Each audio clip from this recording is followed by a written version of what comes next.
मोदी ने तो आपको धोखा दिया। ये मोदी अगर प्रधानमंत्री बनेगा तो हर साल 2-2 करोड़ नौकरी मिलेंगे। अब पूछो गडकरी साहब को और मोदी को, साहब आपके 20 करोड़ नौकरी कहाँ है? तो वो झूठ है क्या? हम बोलने वाले झूठ है। कांग्रेस वाले खूब पैसा कमा के विदेशी बैंकों में रखा, वो लाकर मैं हर एक के जोब में 15-15 लाख डालूंगा। फिर मिले क्या?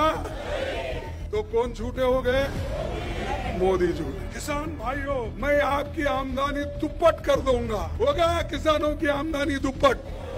नहीं हुआ। देखो तुम ऐसा मोदी को ऐसा बदनाम मत करो। ऐसा फायदा ले लेकर अगर तुम बदनाम करेंगे तो लोग क्या बोलेंगे? भाई खरगे साहब जाके हर जगह झूठ बोल रहे। जोपर्यंत आमच्या बरोबर होते मोदींनी म्हणलं हे भ्रष्ट आहे, याला घेऊ नका, हा भ्रष्ट आहे, याला तिकीट देऊ नका। मग भ्रष्ट लोकांना तुम्ही घेतला कसा बा? धमकी दिली आणि त्यांना बीजेपी मध्ये आपल्या पार्टीत घेतली। जे जे भ्रष्ट होते त्या चोरांना तुम्ही चोर म्हणला, तशा लोकांना आज मोदी साहेब आपल्या मांडीवर घेऊन बसले। आता घेऊन बसले त्याच्यानंतर शहाकडे फार मोठी वॉशिंग मशीन आहे, फार मोठी लॉन्ड्री मध्ये जे भ्रष्ट लोक आहेत त्यांना एक एक मोदी देतोय आणि शाह त्याच्यामध्ये टाकतोय आणि गडकरी साहेब त्याला बाहेर काढतात आणि तो क्लीन होऊन जातोय, स्वच्छ। हे असे काम करतात आणि दुसऱ्यांना भ्रष्ट म्हणतात। मग मोदी खोटं बोलतात की खरं बोलतात?